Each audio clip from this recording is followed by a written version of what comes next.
All right, I believe that is now going. So thank you. Thank everybody for joining us for this webinar. This is a webinar on a conversation with youth mental health and response, recovery, and resilience.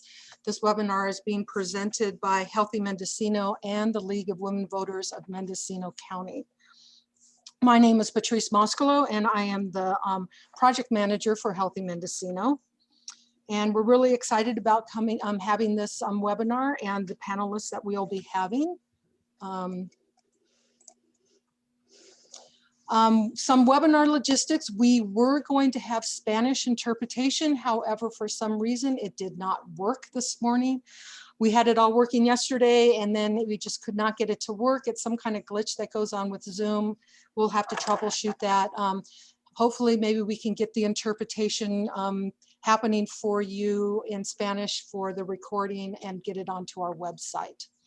As a reminder, the webinar is being recorded and live streamed on the Healthy Mendocino Facebook page. So you can go to the Facebook page and also watch it there, but just wanted to let you know about the streaming, and also to let you know the PowerPoint slides and the recording are going to be posted on the Healthy Mendocino site. So you don't need to worry about, making snapshots or anything of what we're posting with the PowerPoint. We'll have those available. And we also are going to do a resource toolkit with some resources for mental health services and other things that we will put on the our website, and we'll let you know. We're going to send an email to all the participants to let you know when it's up on the site. We've muted everybody, and we'd like to ask you to stay muted during the webinar so we don't have any interruptions. And if you have any questions or comments, please put them in the chat, or you can put them in the comment section in Facebook if you're watching through Facebook. If you have a question, if you put the letter Q in front of that question, it'll be easier for us to find that question in amongst the comments, and so that we can ask our panelists your question, because your questions are going to be really important. Also your feedback. Let's see, I think that's everything for logistics. Before we get started, Bonnie Lockhart is going to lead us through a land acknowledgement. Bonnie?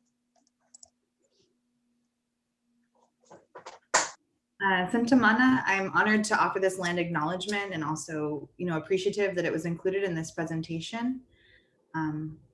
With this land acknowledgement, we acknowledge the land where we live and work is unceded territory of the indigenous peoples since time began. This land is territory to the Yuki, Caddo, and Pomo. Other tribes were massacred and forcibly displaced from their homelands. These tribes are the Wailaki, Nomalaki, Pit River, and Kankau nations. We are surrounded by traditional ancestral territory and current homeland of several indigenous nations, including the Caddo tribe of Laytonville Rancheria, Coyote Valley Band of Pomo Indians, Giddyville Rancheria of California, Hopland Band of Pomo Indians, Manchester Band of Pomo Indians, Pinoleville Pomo Nation, Potter Valley Tribe of Pomo Indians, Redwood Valley Little River Band of Pomo Indians, Redwood Valley Rancheria, Round Valley Indian Tribes, Sherwood Valley Band of Pomo Indians, and Yokeo Rancheria. Oh. Thank you, Bonnie. Okay. Next, some introductions. Molly's going to give a brief introduction about Healthy Mendocino, and Cindy will talk about League of Women Voters. Again, my name is Patrice. I'm the program manager. Molly Rosenthal she was our coast coordinator, but she's now a project coordinator with North Coast Opportunities. And Cindy Plank is the co-president for the League of Women Voters of Mendocino County.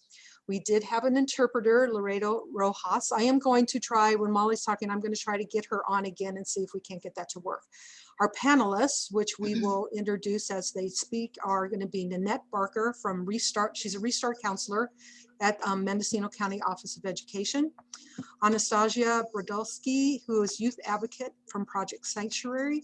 Bonnie Lockhart, who's a tribal youth diversion project coordinator for Sherwood Valley Rancheria.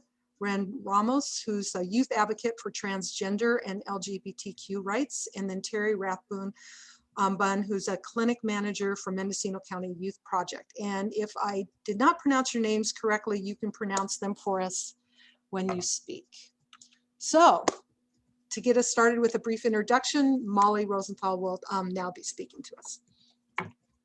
Thanks, Patrice. So I'm going to be very brief on this so we can get to our panel members and presentations. Healthy Mendocino was formed in 2013 by Health and Human Services Agency as a data repository for community health data. A coalition of 20 funding partners came together to fund the project. We've since become a program of North Coast opportunities and have grown our scope to include collaborative work, in-depth resource sharing, and community engagement activities, all within equity lens. As we know, we cannot advance health outcomes for all without a commitment to equity. So just a few more details about our work. Every 3 to 5 years, we do a collaborative community health needs assessment, and this identifies the most pressing health issues in the county. I'm going to go into a little bit more about that in just a moment. Our website, which includes localized data, unique articles on projects and partner successes, collaborative tools, funding opportunities, and more. And our community engagement and collaboration work, Healthy Mendocino Roundtables, which is a cross-sector of agency decision makers that come together quarterly to discuss community health and social determinant of health topics. Webinars and community conversations such as this one, listening tours, and we have done work previously through action teams, and the action teams, which are no longer under our purview, but doing amazing work in the community, housing action team and the childhood trauma action team, now the ACEs community resilience team. Next slide, please, Patrice. So a little bit on the CHNA. The purpose of this is to identify the most pressing health priorities in Mendocino County. The findings are used to inform action-oriented plans for addressing the most significant health issues identified by community partners. The data collected in this process is both qualitative and quantitative. We collect partner program data, key informant and stakeholder interviews, and a community health survey. A lot of organizations collect their own data that's similar to this, but this process is unique in that it's collaborative and community driven. So the 2019 CHNA group identified the priority areas of mental health, domestic abuse, and substance abuse. Mental health is what we'll be talking about today. Next slide, please. And now Cindy of League of Women Voters will give us a brief overview of her organization. Welcome, everybody. League of Women Voters is a nonpartisan political organization welcoming all genders and ages. Many of you know that League of Women Voters was formed more than 100 years ago as a result of the passage of the 19th Amendment, which took 72 years of work to accomplish. The League was created to be a voice for the people, not any given political party. The League of Women Voters is known for its commitment to voter rights, civic education, and support for a strong democracy. You may not realize, though, that there are many other positions that have been adopted over the years through grassroots work in the areas of natural resources like clean air and clean water and the effects of climate emergency, as well as social issues like education, social justice, healthcare, and mental health. So we are honored to co-host with Healthy Mendocino on today's important topic. Thank you.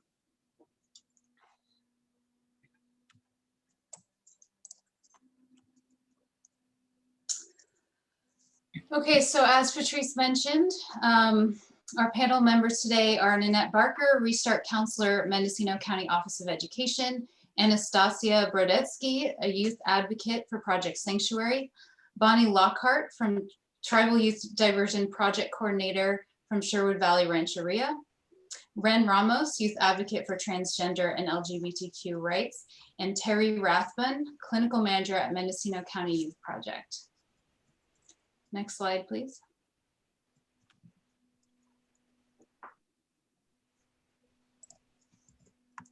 Oh, I want to acknowledge there are many mental health providers serving youth that are not on the panel today, including the health clinics, Redwood Quality Management Services, which is the county mental health and behavioral health contractor. And with funding from the Mental Health Services Act, this agency subcontracts with many community organizations in the county to ensure access of mental health services for underserved youth and families, including Redwood Community Services, Tapestry Family Services, and Mendocino County Youth Project, who we're going to hear from today. We are here to discuss and learn about the mental health challenges facing youth today, how we can advocate for youth and support them, and ways that young people demonstrate strength and agency through the hardships of the last year and a half.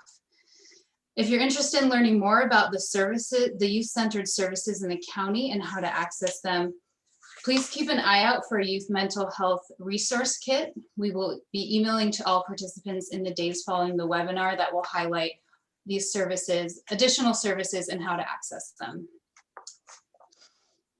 So some of our panel members today have prepared short presentations before we get to the Q&A.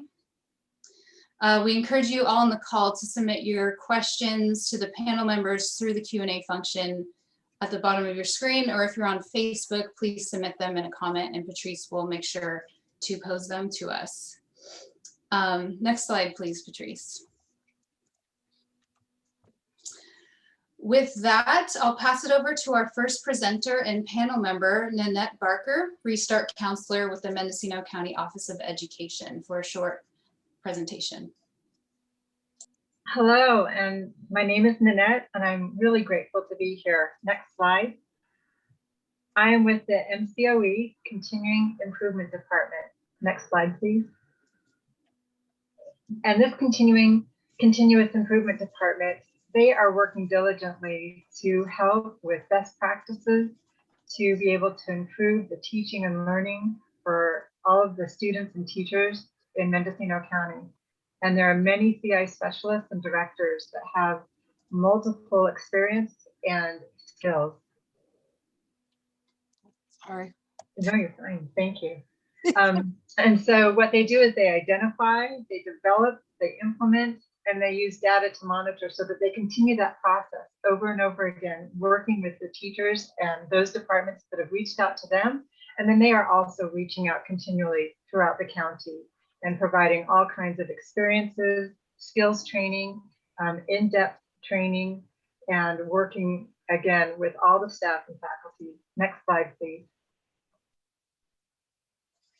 And so my role as Restart Counselor is I've been providing counseling, both individual and group, working with parents, following up with parents. I'm part of the SEL supports for the school and staff. I provide trainings with the CI department, with Natasha and with Erin, who are my coworkers and colleagues, and they have been providing many mental health first aid training, both for youth and adults. And then I also work with referring for ongoing services for these students so that they can continue with getting the specialized services they need and the long-term services they need. Next slide. So just some quick data. You know, we are all in the throes of what's been going on in the last year and a half. And it's actually been something that has been an impetus for finding ways to find momentum and moving forward with mental health for the communities. And so mental health issues, it affects all of us. It affects our families. It affects us individually at times. It affects our neighborhoods and communities, our schools. And so as we can see, 1 in 6 US youth aged 6 to 17, they will experience a mental health disorder each year. And half of those, throughout that will begin at the age of 14. And globally, depression is one of the leading causes of illness and disability among the adolescents. And as we can see, major depressive disorder is the leading cause of disability in the US for ages 15 to 44. So these are real numbers and they really impact us. Next slide, please. Anxiety disorder. This is something that most of us are familiar with, whether it is part of our own lives, our family lives, colleagues, coworkers, community. We see this. And with this pandemic, we have been able to see a rise in this. And these numbers do not reflect actually the rise that has happened. And the reason being is because people are so unable in many circumstances to be able to reach out to others to get the help they need, or to be able to even fill out questionnaires. They are feeling that these numbers are at least triple of what they are right now for what has been going on. And so we can see again that mental health issues and struggles with circumstances, relationships, health, and now we've got this pandemic going on, and that has been going on. This does affect us, and these are real things that are happening to our youth. Next slide. So again, during COVID, we need to realize that the youth ages 11 to 17 have been more likely than any other age group to score for moderate to severe symptoms of anxiety and depression. And what does this mean? Again, we can look at this as being a downfall, but actually some things are happening that are really incredible, like the grant I'm working with right now. Next slide, please. These things are on the radar of people. They're coming out. It's in the news. It's in the community. People are starting to recognize there are real issues that are affecting us, that are affecting all of us, and that are affecting our precious youth. And so lots of things are happening now in the schools through SEL and in the community, even on the radio, newspapers, internet. There are so many things happening in finding relief and healing, finding mindfulness, ways of doing that, connecting with oneself, with breath, with being here and present, with being able to share the stories, to share our story, to share the individual story, the story that's happening right here and now. And being able to get out. I love this young lady as she's stretching her arms out. Now that we're finally starting to open up, both in our lives and environmentally, and getting out, we are starting to get out and move. We're getting out and getting to connect with one another. And again, to hear each other's story and to be able to help each other through this, to be invigorated by this, and to find a way to give voice and to give healing. And the ice in the glass represents, this is something that is used often for when we are struggling with depression or anxiety. It's a break. It gives our body and brain a break and a wake-up call, and a way to get right back to what we need to be doing in the here and now and in the present. And then we see the lotus blossom, and it's floating. And that helps our brains to have clarity and for us to have emotional clarity. Thank you.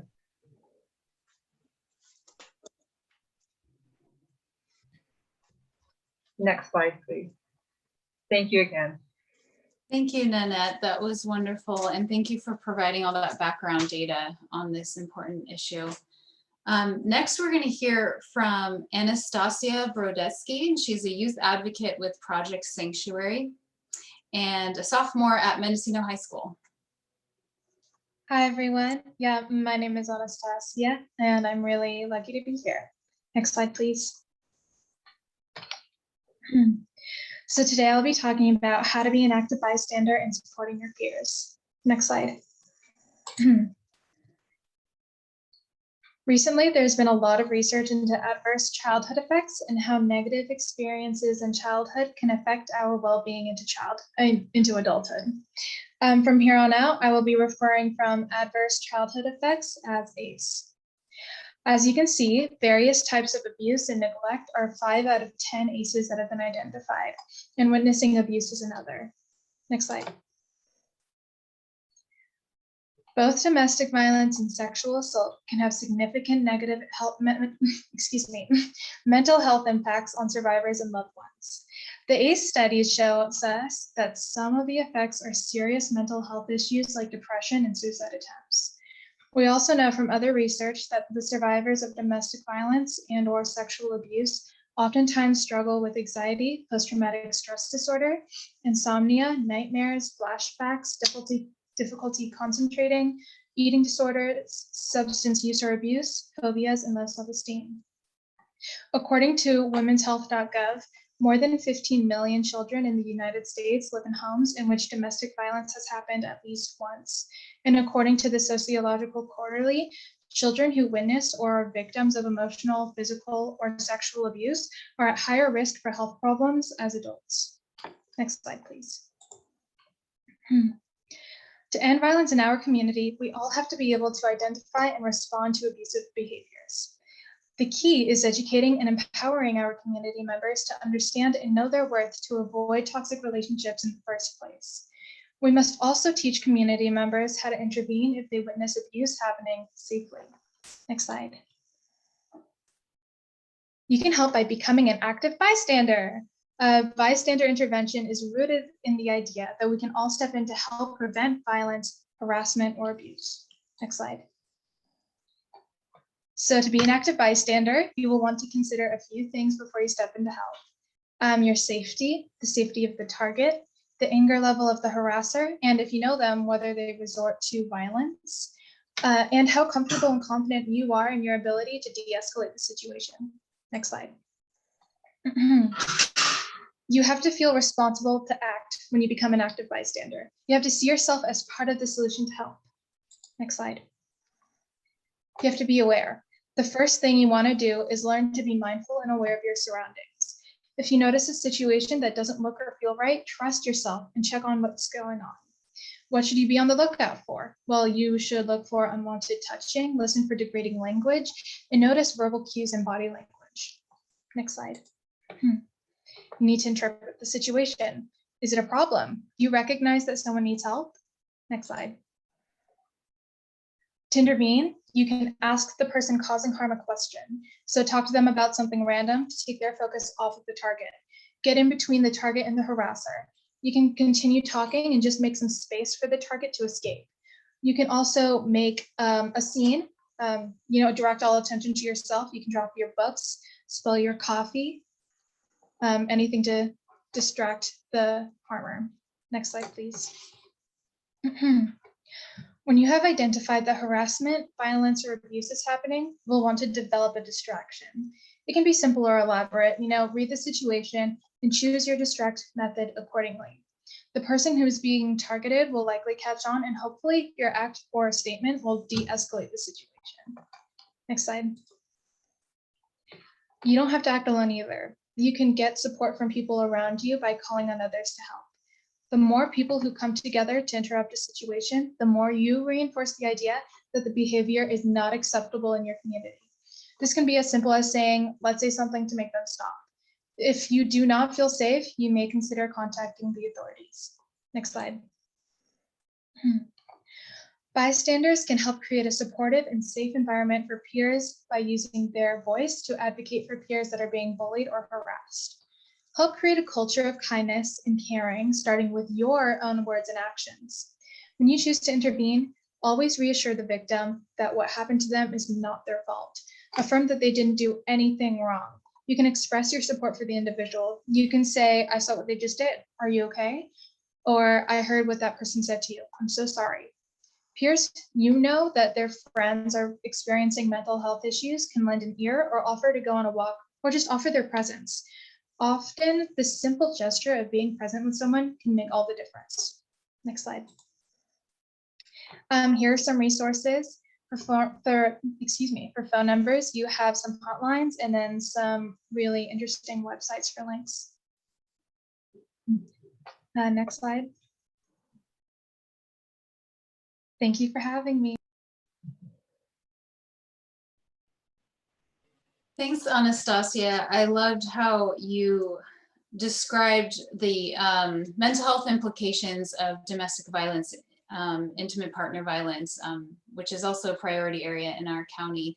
And we'll make sure those resources you shared on your slide will get into the resource toolkit that we'll be sending out. Last but certainly not least, we have Bonnie Lockhart, Tribal Youth Diversion Project Coordinator at Sherwood Valley Rancheria. Bonnie?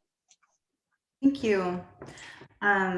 So good afternoon, everyone. I'm really honored to be here and to be able to share. Next slide, please. So our program is technically called Tribal Youth Diversion Program from the Board of Corrections, Community Corrections Program for the state. But lately we've been playing with the idea that what we're really trying to do is broaden our tribal youth's horizons. So that's what this slide really is. We haven't settled on an actual more fun name to say, but this is kind of where we've been lately. Is the goal of anything that we do in the tribal community for our youth is to help them start to visualize or even encourage the ideas that they have about where they want to be and what they want to do, and where they want to connect. So that's our hope. Next slide, please. So I want to just take a moment to offer a blessing. I know often in our meetings that we do in the tribal community, we open up like what we call in a good way, and we open up with a blessing. We kind of did that today because we did the land acknowledgement, which it kind of interrupts business as usual.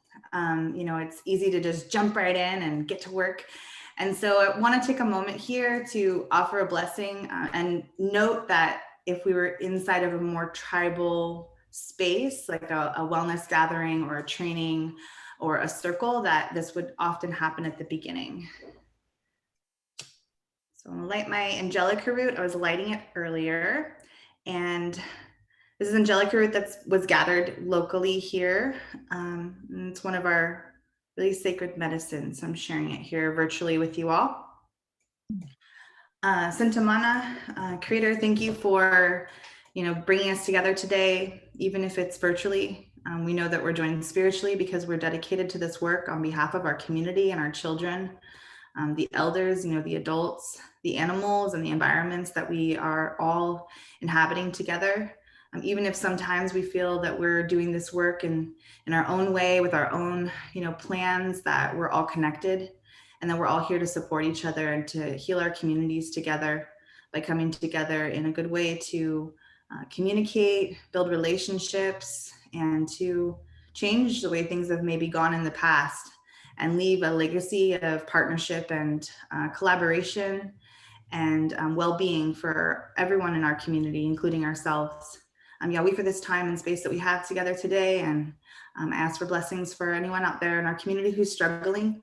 May this blessing touch their heart, and may they know that a lot of people care about them, including all of us. All right, next slide.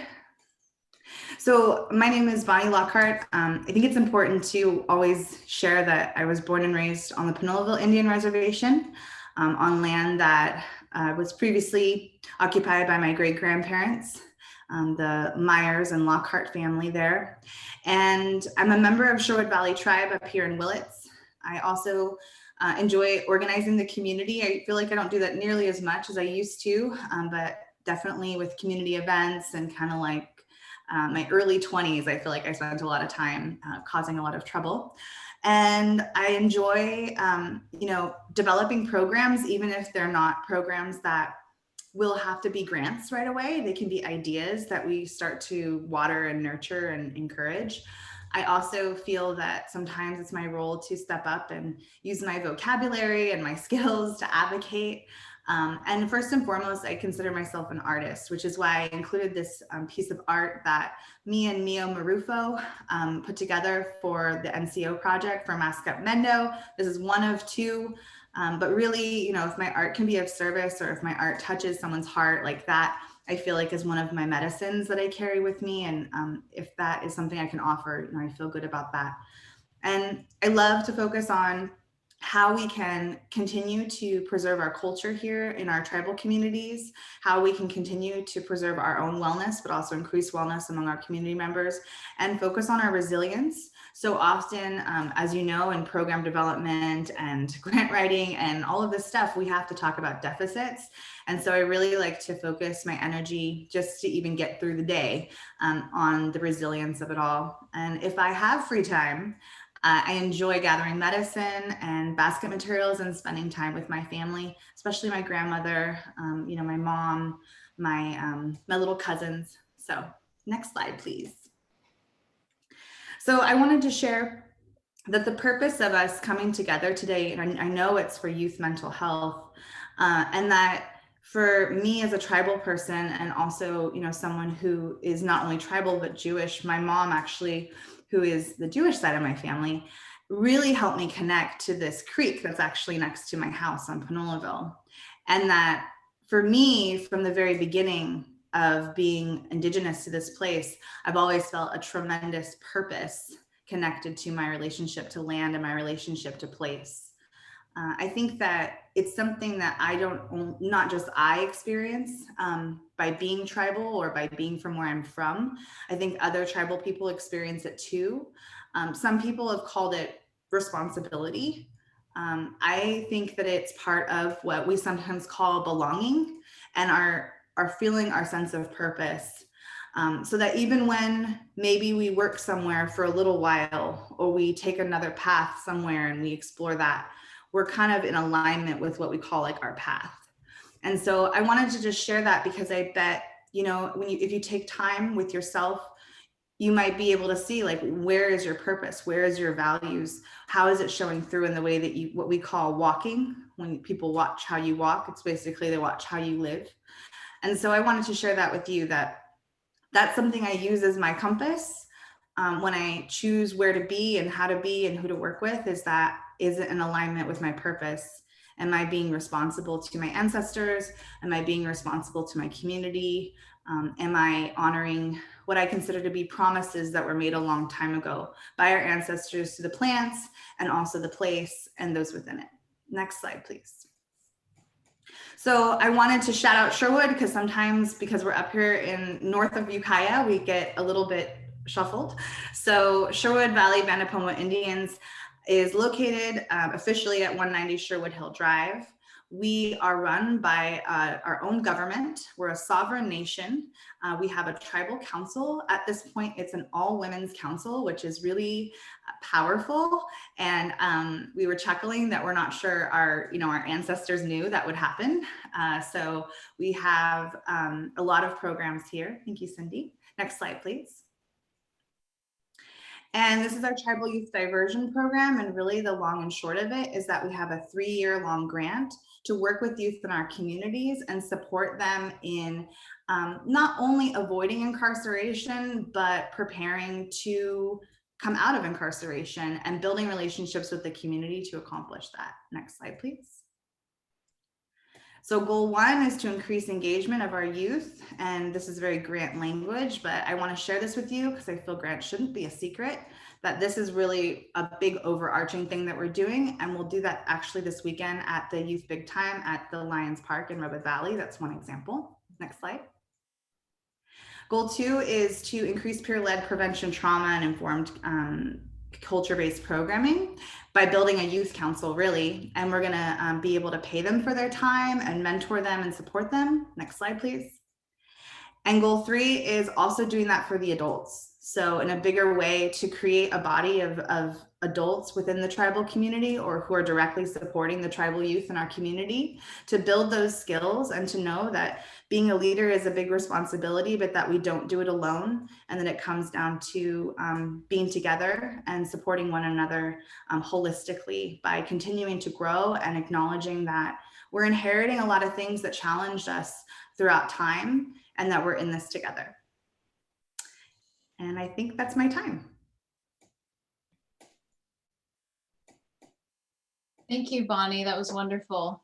I do want to acknowledge that we do have, of course, 2 other panel members here who don't have presentations, but I want to give them the opportunity to introduce themselves and say what they would like about their program or their work in advocacy. So first we have our other youth advocate, Ren Ramos, who just graduated from Fort Bragg High School and is an advocate for LGBTQ and transgender rights and issues.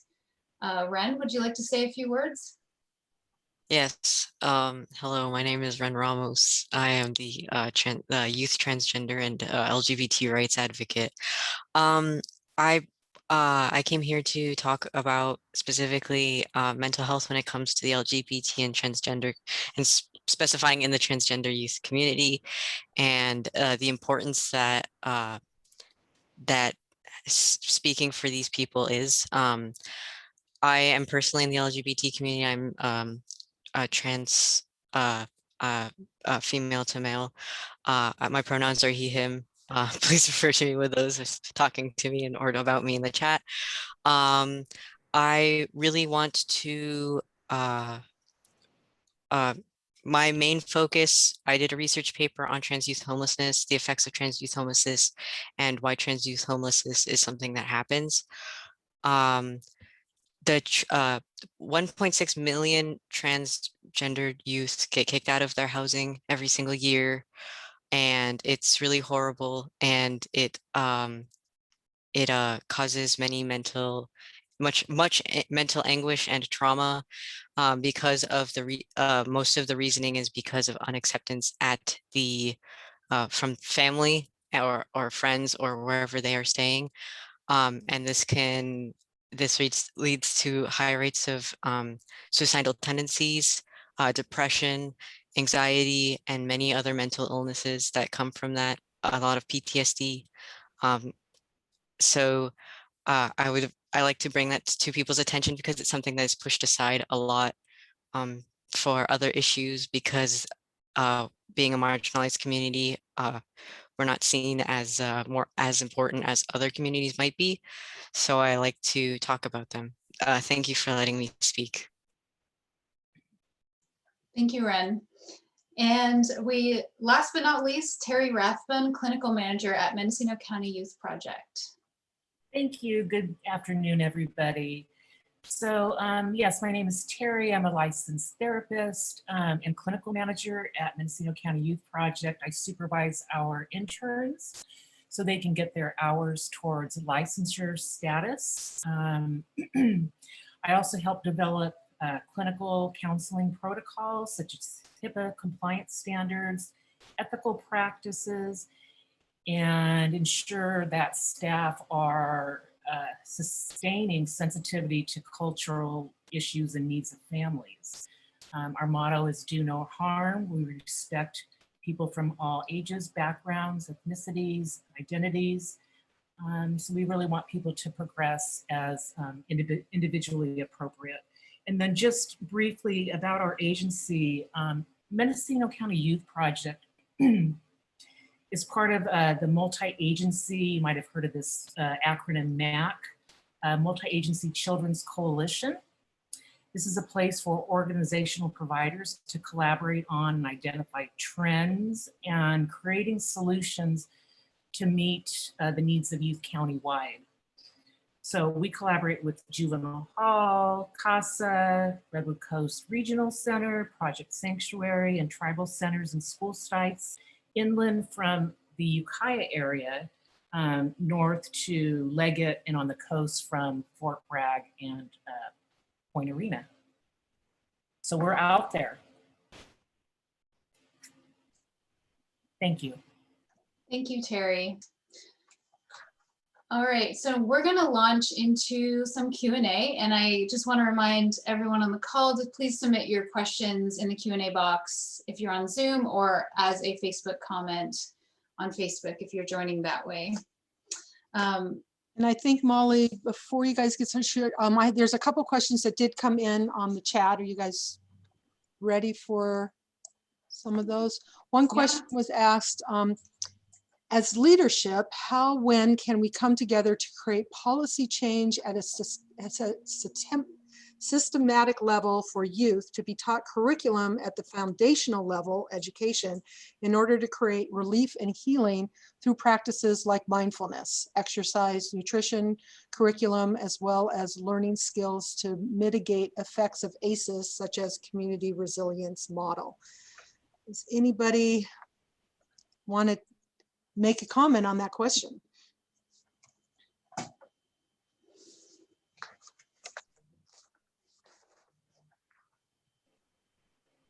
I know that through MCO, the Continuous Improvement Department, we have a CI specialist, Stephen, and he has been working with school culture and going out and helping the administration and teachers be able to build a school culture that is inclusive, that is learning to use language throughout the school so that the community can be growing and developing together, that they can be acknowledging the hardships that others are having, to be able to have more compassion, to have less bullying, things like that. So he's been working with the social emotional learning as well in those areas. And I know that the CI department's also been helping schools with social emotional learning to bring that apart. But that's a wonderful question. And many school districts are looking at how can we have some sort of program, whether it's something like Second Step or Operations Go or something like that, where it helps to provide the language and each step of the way developmentally from K on, or whether it's a middle school or high school, that the teachers are using the same language, that they're having mindful moments throughout the day, check-ins throughout the day, that they're learning as a school that week a certain component of whether it's learning about feelings, coping mechanisms, empathy, working together, conflict resolution. So that is something that many school districts are looking at. That not every school district is going to be choosing the same thing based upon their needs. And also money and time does become a part of that issue as well. That there are some good things happening out there that we're seeing. And as that question shows, a lot more needs to be happening. I do have another comment on the chat. Someone is asking, how are these organizations that are serving the underserved communities conducting outreach or showing up for our communities? Mental health is not always at the top of the list for our communities, and it can really be difficult for families to reach out for help for many reasons. They may not even know where to start. Can anyone speak on that?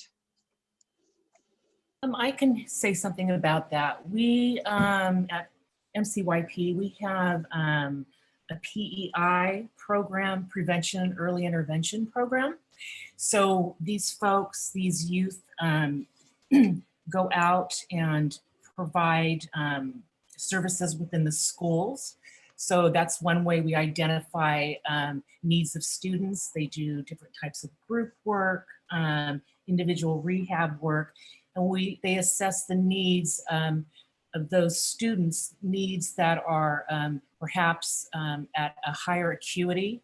And so then they work with families to get those students referred to us, to the Youth Project, for intensive treatment for CBT, cognitive behavioral therapy. And one of the other things that the PEI program staff do is each year they have what's called it's called YAP. That's the acronym for Youth Action Party. So they go out to the park and they promote youth coming in, bands, youth bands playing their music, poetry slams. We have booths with lots of information, and so we invite families to come out. We provide brochures and information on how to refer youth to our program for therapy and rehab services. So those are a couple of ways that that we do outreach. One other way too is we have clinicians that go out to the Boys and Girls Club and do groups with those participants. And I think right now we're serving about 15 youth, doing some rehab work with them at the Boys and Girls Club. And if it is identified that a student needs a higher level of care, then we encourage and we work with parents to put in a referral to our agency for treatment. Thank you, Terry. Does anyone else, any of other panel members have anything to say on either of those two questions from the participants? I just wanted to speak a little bit on systems change. I think that, we didn't necessarily build the system. The system is far bigger than us. I guess we could place some responsibility on our ancestors, whether they're related or they're the people who held our positions before in some way, shape, or form. But as far as how things are going, I think consistency is a tool that I think is something we all can access in our own way. Consistency, and I think what comes to me often is being teachable, so that we don't have all the answers, and that sometimes it means making space for young people to help us lead, including those who are, in their late 20s, early 30s, or early 40s, to those that have been doing this work a long time. I think assuming that even if people are young and new to this work or not holding positions of employed leadership, essentially, that they have a lot to contribute to the system itself changing, or the way that things are done changing. I know for myself, we've popped up events in our community for the past 6 or 7 months, and it's been an exercise in showing our community we're not giving up, that we're not going to do it one time, we're going to do it every single month. And we don't care if you come, we're going to deliver the stuff to you. And, you know, it's this act of like, we're changing things. And so I think it's a slow process. It's hard to be patient with it, and it's easy to be discouraged. But I like to think that the more we communicate with each other, the more that we essentially call out the things that need to change, with respect for actually taking steps to change them, and not just to poke holes in the agenda, but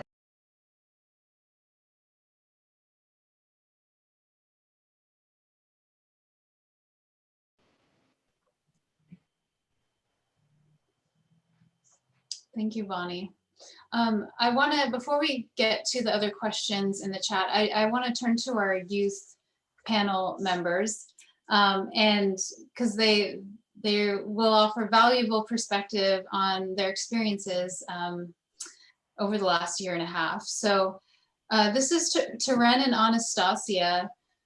What are some of the mental health issues you've noticed among your peers in general, and as well as over the last year and a half, and how they've changed?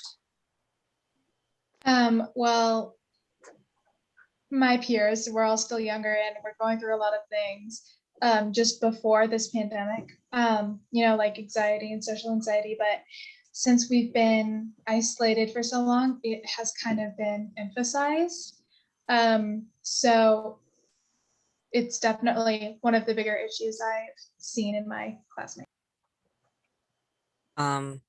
I would say that I found that a lot more people have actually been a little bit more open in classes that we talk about stuff like that, but also that it's increased drastically because of the isolation and the amount of people in my age group or a little bit younger who are a lot more sociable, and they like to talk to people more. So that's a thing. And then also with the pandemic, maybe their family or friends have been greatly affected by it.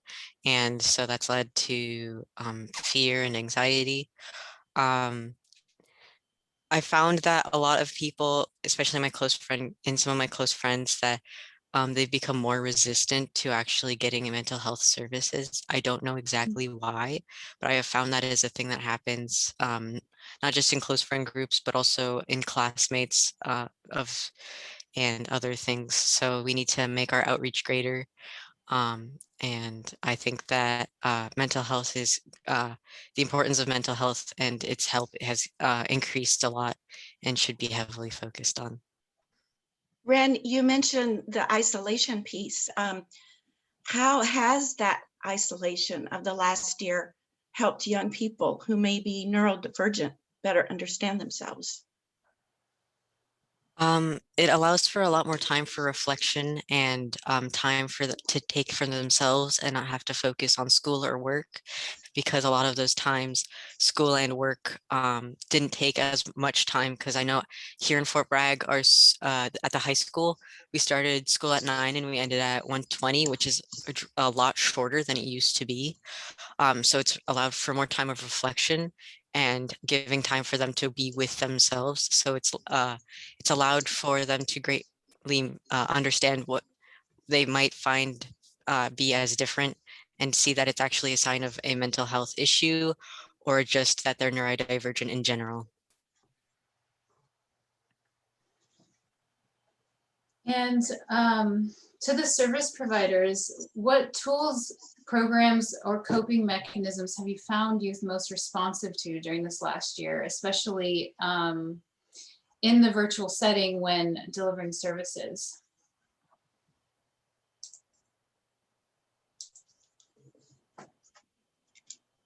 You know, I wanted to say something about that. You know, one of the things during this pandemic that's been helpful is to really not just with the youth, but with their families, is just to normalize what's going on for folks.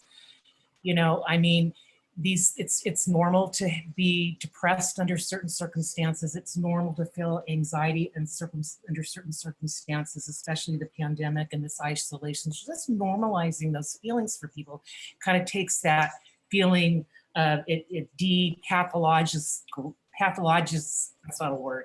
It doesn't feel so pathological, you know, the feelings that people are experiencing. But then when they get, you know, we get to the point where people are starting to have SI, suicidal ideations, you know, sinking into, you know, areas of, you know, deep areas of clinical depression, you know, then that's where we have to really intervene and, you know, help folks cope by using mindfulness strategies, reframing thoughts and feelings into more tolerable and acceptable, so people can feel like they can function and still hope, you know, and still hope that day by day things change. The other thing is too, with all of the isolation that's been going on, you know, trying to transition back into what we call, you know, normal life.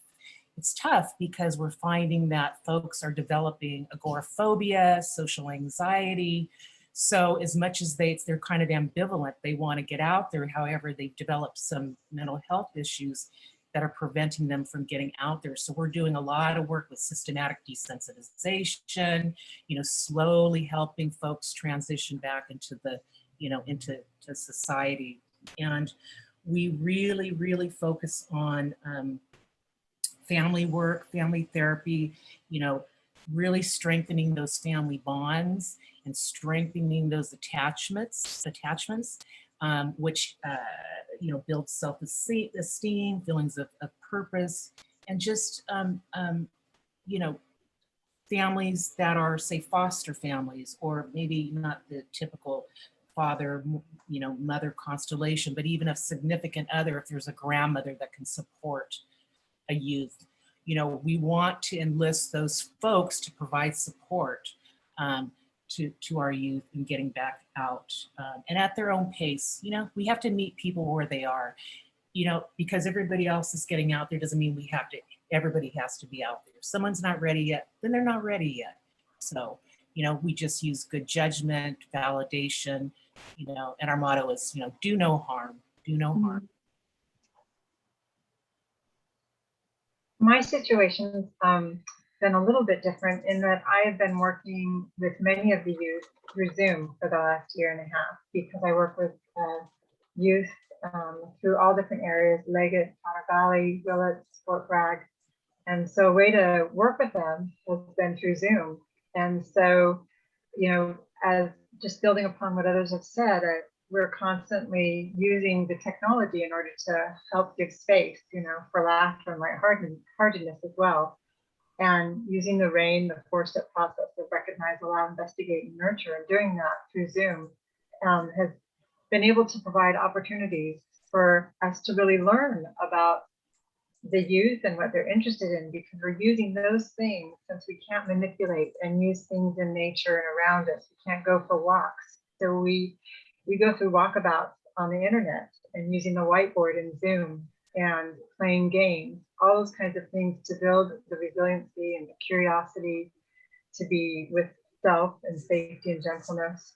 And so that's been really a positive thing in trying to use the technology.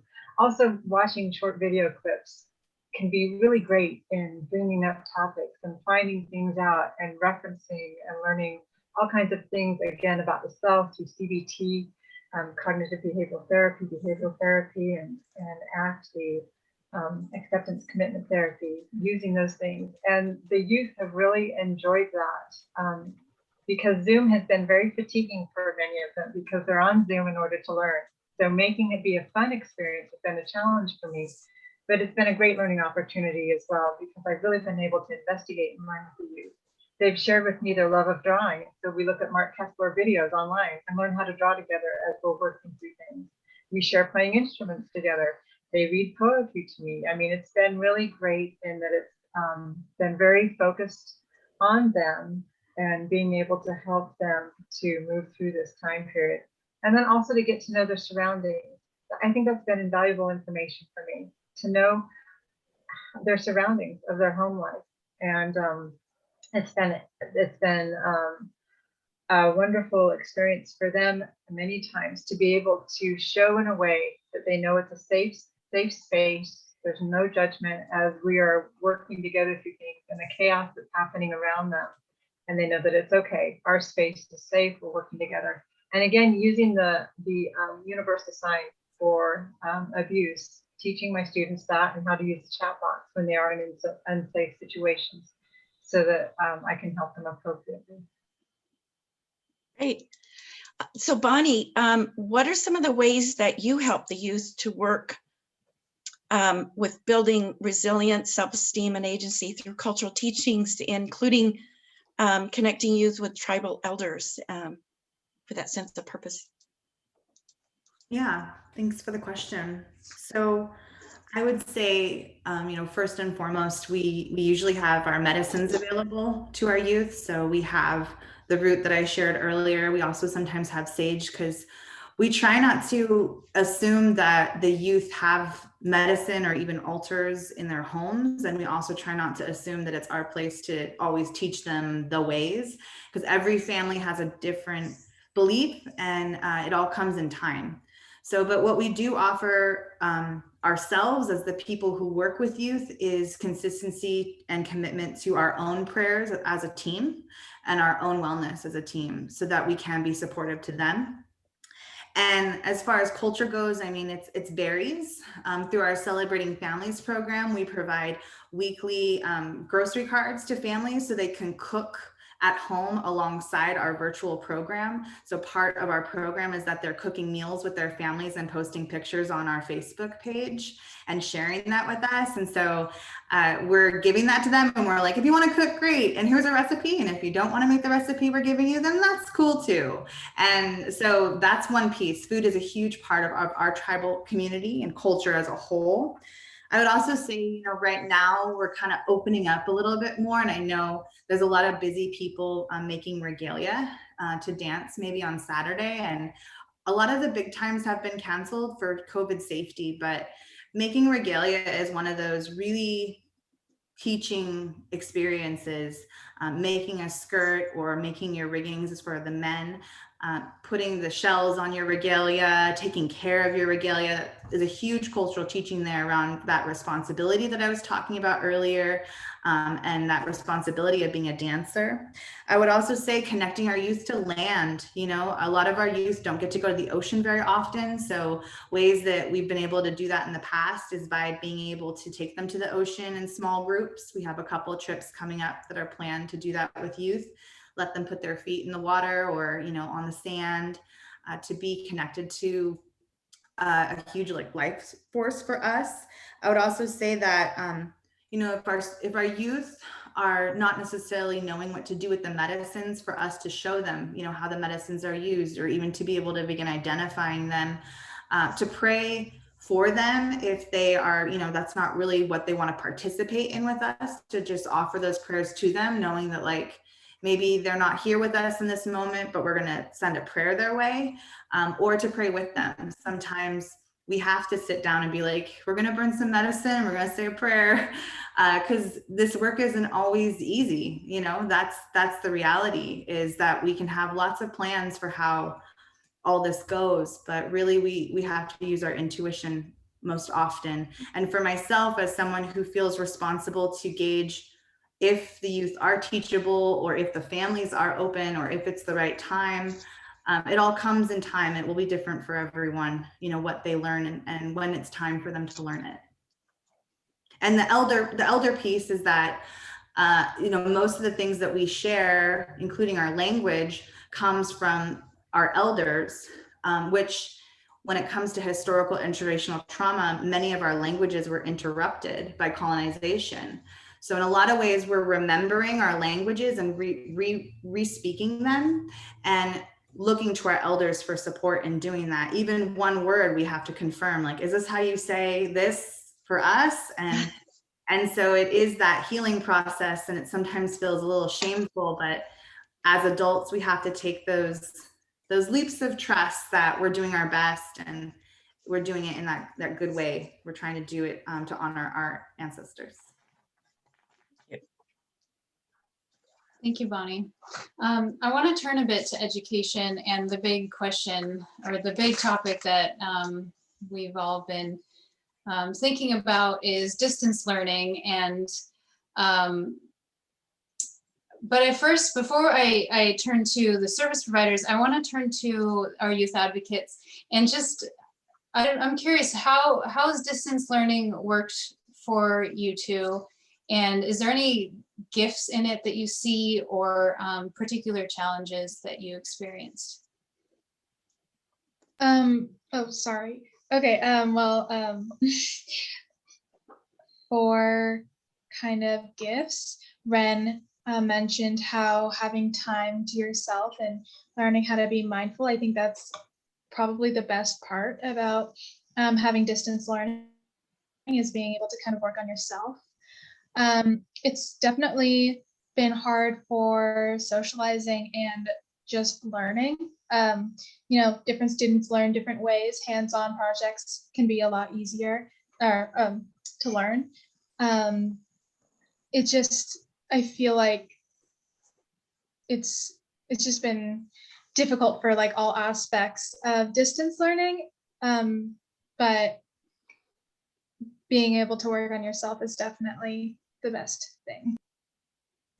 I'd say that distance learning has many different flaws, ups and downs. I'd say one of the easiest thing was showing up, because you're at your house and you just need to turn on your computer and log in. I'd say the easiest is just to show up. You don't even have to be out of your bed.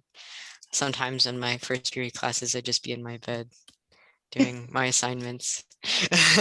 But it's also, the downside is also not being able, like I also a hands-on learner. It's very difficult for me to learn anything this past year because it's not the way I learn. So school is kind of difficult because of that. I wasn't able to learn the way I needed to, and I know other people couldn't as well. It's also kind of difficult to feel like you're in a class when all you see is the black screen with icons on it. I tried my hardest to make sure I had my camera on it, so at least the teacher didn't feel alone. But it was also very difficult because it felt like you were staring back at a screen and you've kind of felt like the odd person out if you had your camera on. It also led to just it furthered the isolation. Like typically for a lot of people I know, and for myself as well, going to school was a really big motivator to talk to people because you're already there. Why not just chat with others? And that kind of push to socialize was kind of taken away, which was kind of it was a little annoying, but we had to do what we could. Yeah, I'm not a very social person, but school kind of helped me with talking to others with that part. So those are some of the things that we lost and some of the things we had. So thank you. Thank you. And that something you said brings me to the next question. It's geared towards Nanette, but any of the service providers, feel free to jump in. Sort of a two-part question. Do you see methods of education used during the pandemic continuing in some fashion, specifically as the different learning styles have become more apparent among students? And also, how has this online learning platform affected self-esteem and self-worth? You're muted, Nanette. There we go. Sorry, I just needed to turn my volume up too. So great question with that. So let me tackle the second part of the question. So how has it impacted their self-esteem and self-worth? For those with body image issues, eating disorders, feeling ashamed about their looks, anything like that, this has been incredibly rough and incredibly demoralizing to many of them. And so there have been some teachers and administrators who have been aware of this and have allowed for at times that camera to go off and for them to have a picture of something else in place of that. And so that is one thing that's been affected. And then those with household environments that are filled with tension, disruption, lack of stability, chaos, unhealthy behaviors, and abuse, homelessness, things like that. This has been very difficult as well and more isolating. Sometimes they can get the background to work, but there are some of the tablets that when you were doing Zoom or Google Class, you weren't allowed to change the background. So that background filter wasn't there. And so again, teachers were having to figure out how can they work with this so that students can feel a part of this and that equity can be seen and can be there in that. Because students were feeling shame and they were also feeling abandoned by society during this time. And especially when sometimes the students were seeing those other students whose home life was more peaceful and seemed to have more together, it was a struggle. With the learning disabilities, it was a struggle for many students with learning disabilities because there was so much talking happening, less interaction, less physical interaction, less interaction with the material, with manipulating. Their auditory processing is maybe deficient, maybe visual as well. So watching just someone there was just a little overwhelming and they were tuning out. Those instructors were finding ways to have infographics. So that would be a picture, kind of like a PowerPoint picture, and it has the information, but in a way that's organized that the brain went, oh, I see the concept we're supposed to learn. And maybe there are a few simple things on that infographic. And that was helping some of those students to pay attention a little bit more. They'd see that infographic, or they'd hear a bell, or there'd be something that would move and it would be like, okay, it's time for me to reset and to learn. And so those are things that are coming forward now that are going to be coming into the classroom, more infographics, understanding that kids don't learn with all of the verbal. They need more interaction, manipulation. Some do learn fantastically with print or with hearing something. But teachers are recognizing that there are a lot more differences. And I know that the CI department has really been helping to find ways to improve the teaching and to bring some of this technology that did work back into the classroom, because some of the students are tuned into that. And so finding ways to bring all of these different components, and it's called universal design, universal learning design. And so they're utilizing that model a lot more so that all of the different learners and those with different mental health issues and different pacings can be a part of the learning process.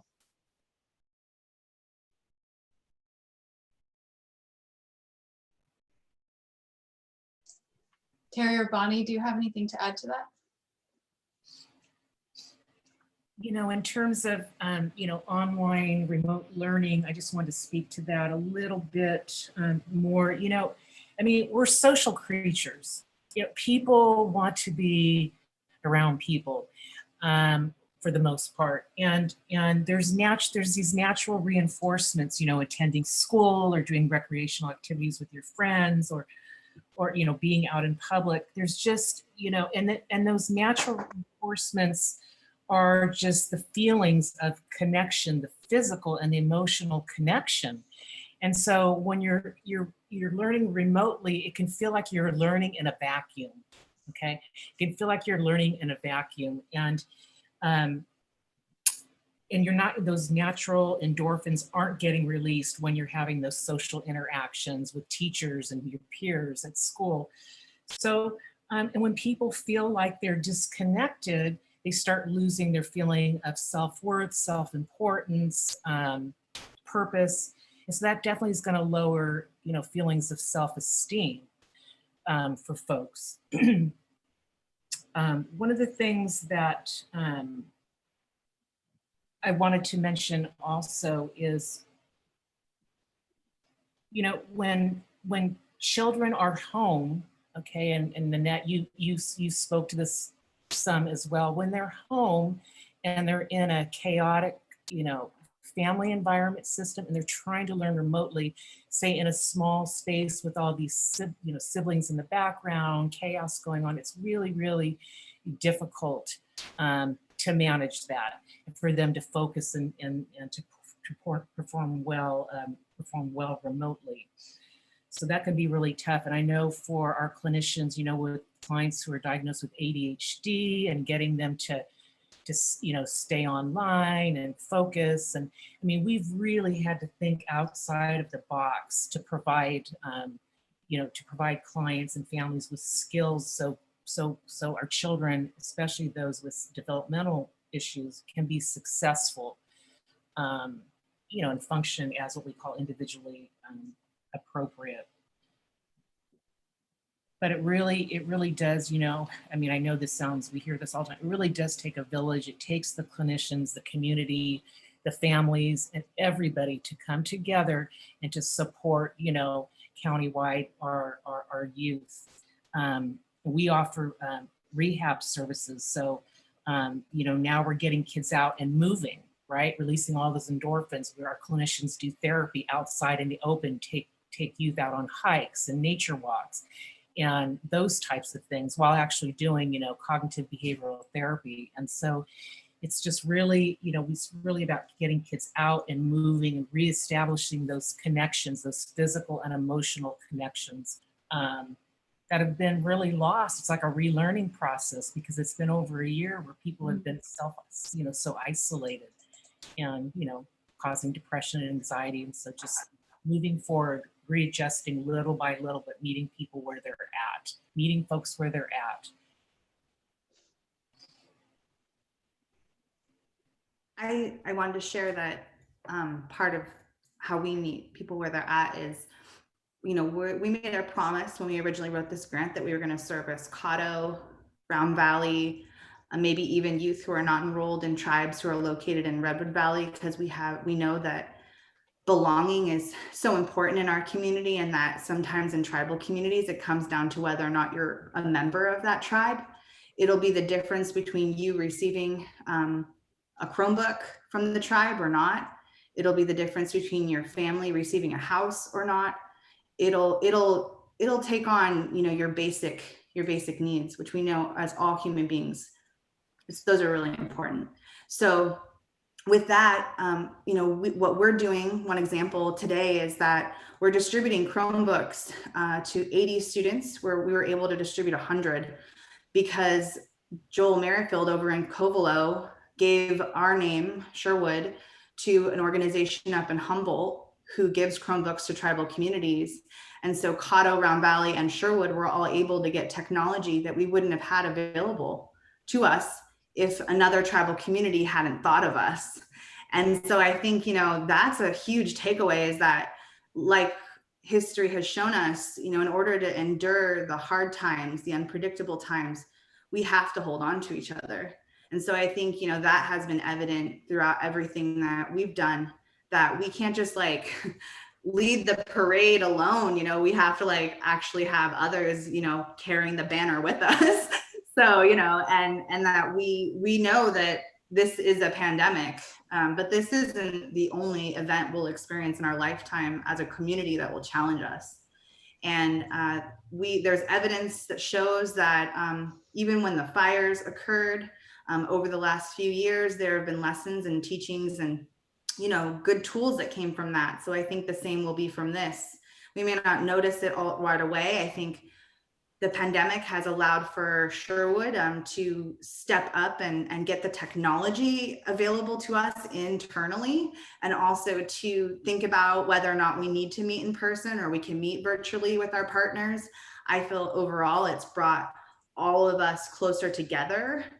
Somehow we've found the time to have a conversation with each other. And I think ultimately that benefits our youth. If we as adults are doing what we need to do to be in the same circle, communicating about how we're really gonna approach these issues, then our youth and our families benefit the most from that.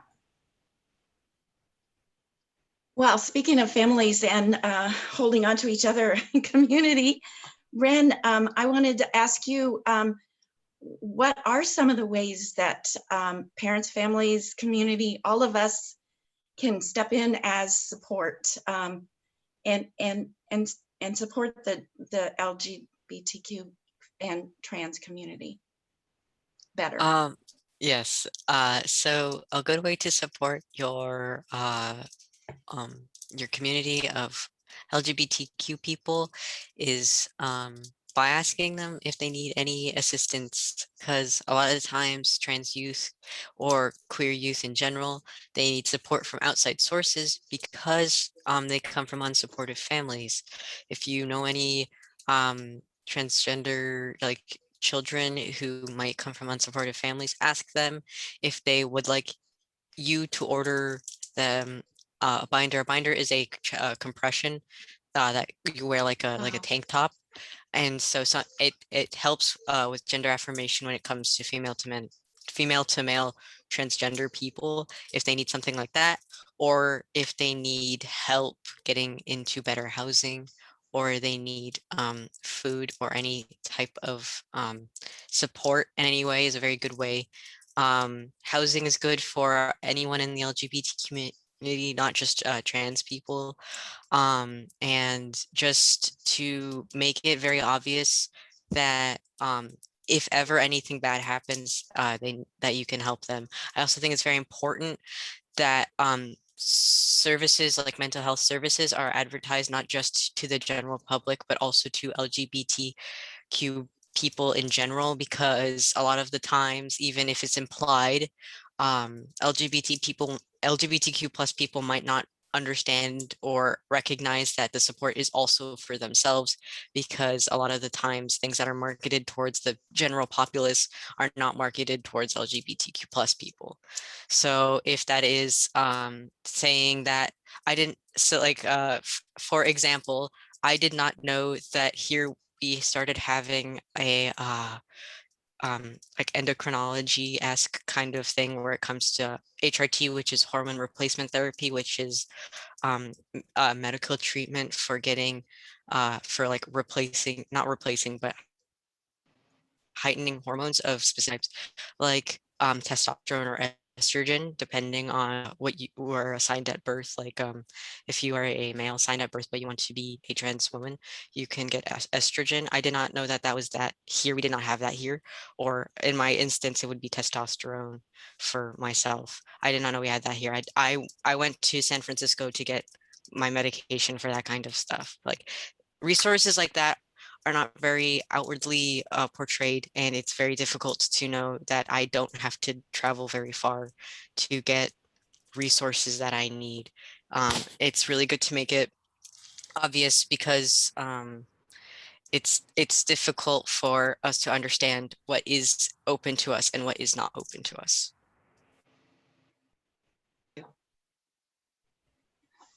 And Ren, what are some ways that youth LGBTQ community and allies have come together to support each other? In 2019, I was on the board of organizers for something called the Queer Prom. It was basically a prom, as stated in the title, that is open to anyone, not just people in the LGBTQ plus community, but everyone to come and enjoy themselves without judgment. People could wear whatever they wanted. People could dance with whoever they wanted. It was really open. Our proceeds went to the Trevor Project. I think we donated like approximately $300, something like that. I don't remember exactly. We had a raffle, and all the money went to the Trevor Project. And it was really fun, and many people enjoyed it. And we were hoping to do one in 2020, but as the world collapsed that year, we couldn't. But that's one of the biggest ways that it's been outwardly advertised that there is a place for LGBT people in general. And I hope something like that happens again. And I hope to help organize something like that again. Thank you. And Anastasia, you gave us some really tangible, concrete ways to support someone who might be experiencing teen dating violence or sexual assault. But what are some other ways maybe parents and peers can support each other when going through a rough time? Just kind of telling them that you're there for them, just making it known that you're there to talk to them, or you're just like a shoulder to cry on. I think that's one of the best things you can do, because they might not feel comfortable talking about it yet. So I think just being there for them is really great. Okay, so I recognize there's a number of questions in the chat that I'm not sure we'll get to today, but some have been answered by our panel members in the chat, so thank you. But we'll make sure those questions are answered and sent out with the resource kit. But I do want to pose one last question to the service providers. What are your thoughts on how we are infusing diversity, equity, and inclusion in the mental health space in Mendocino County? What would you like to see?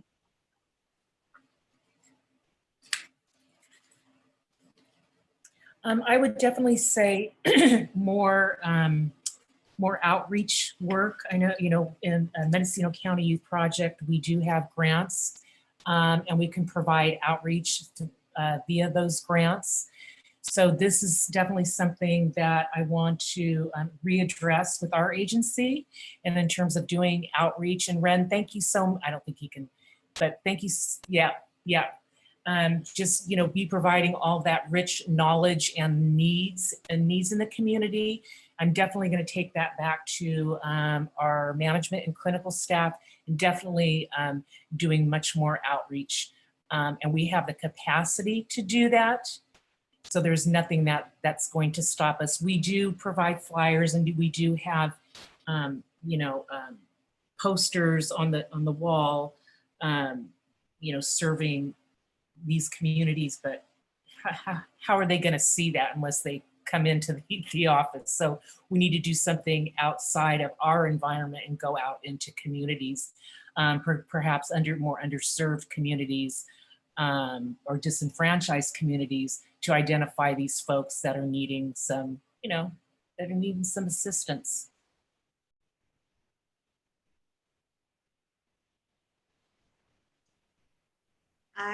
Speaking from my own experience, I'm blessed to be connected to some people who are a part of the county's strategy around equity and diversity and inclusion. But I think that there's got to be a way to make it more known. Like, I think it needs to be something that isn't just known by the people who happen to be connected to the work, but also known that it's an open invitation, and that, again, it's not something that's going to be fixed and solved and healed immediately, but that the conversation is open and that we can do something about it now. I would say that in my own experience, I've seen a lot more space made for land acknowledgement or prayer. We've offered some meetings at Sherwood where people have come from the county or larger agencies, and we incorporate prayer and gratitude into every meeting. And people seem to come back as part of that to get that. So I think also it comes down to creating spaces and making them open to the county itself, because it's being proud and not being ashamed to do things the way that we want to do them in our own way. When we have the ability to lead or to have influence on how an agenda goes or how a gathering goes, how is it that equity, diversity, and inclusion is embedded throughout the entire meeting? Sometimes for me, it does mean, like I did in my presentation earlier, going, I know we didn't do this, but this is what we're going to do. It's like having the ability to do that, or make space for others who maybe haven't had the chance to speak. Like there are tangible things that we can do to become more, someone said woke yesterday. I guess that's one way to say it, it's like to become more woke to what time it is, but really, making that effort. I can't say that the shift has happened, but I would hope that we continue to encourage each other to be open when things don't go well, because there are what sometimes is referred to as a microaggression. I think there are still lots of those present in our system itself and the way we just do business. And so we need to remember that we can slow down, and that if we're saying we're open to input, that we actually are, what I said earlier about being teachable, and that we are actually open, and that we also think about, as those who are providing feedback, that we say it, as someone said, where our kindness can still reach, that we speak in an octave where our kindness can still reach, so that we're heard, because we know that we can turn people off if we come at them too hot, you know? So really being mindful of that, that even if we're angry and frustrated and we need this to change now, that if the county is asking for input and collaboration, hopefully we can have a actual cooperative conversation about it and make actionable steps forward. I was just going to add on to those things that have been spoken about. So with that, the SEL, the social emotional learning part, the teachers really had to work hard to bring those students back. And so some of them didn't have time to really figure out how to transition back in. And so they're working on that towards the fall, so that when students come back in, there's a lot more of that happening. And they're going to be doing a lot more gatherings, circle time, where voices can be heard, where people can be learning about social emotional structures, coping mechanisms, that everyone's experiences have been different. For some, this was a great holiday for them. For others, they were just in a horrible place. And so just even in their lives, learning how to recognize that other people are having different experiences, how to honor, how to respect, how to build, how to uplift. So teachers are really trying to figure that out to help the students transition back in, to build a better culture, to build a more inclusive culture. So they are working on that. And I know that CI is working with them as well, as they're working with the different programs of how can you do this? How can you be responsive? How can you be in the here and now and be present during these times? And to help the students to be able to be that with each other, to build that kind of connection. So they are working with that, and we will continue to provide trainings for them and to be able to provide more learning opportunities for ourselves. So as we're working with the students, you know, continually learning what are the needs, how can we communicate, how can we reach, how can we build together, how can we connect together, so that these things can be not transient, but much more long-term. These youth have been through just an amazingly, for some, horrific, terrific, but just an amazing time the last few years. And so how can we now come up from this being much more resilient? And so we are looking towards these opportunities to build these three things into the culture, into our lives. Thank you so much. And we are over time now. There's so many topics to address. As I said, there's questions we didn't get to in the chat that we'll make sure to get answers to and send those out to our attendees. I want to thank our panel members, especially to the youth advocates, for entering this space and sharing their perspectives and experiences with us. We'll be sending Vamos a enviarles también algunas informaciones de contacto de los panelistas y los recursos sobre la salud mental que se presentaron en este seminario. Muchas gracias a todos por participar y nos veremos la próxima. Thank you. Ellie, thank you. Thank you. Thank you, everyone, for coming, and to all the panelists. Thank you. Thank you. Thank you for allowing me to speak. Yeah, me too. Have an amazing day, everyone. Thank you. Have a good rest of You your guys day. all did great. Wonderful job. Thank you.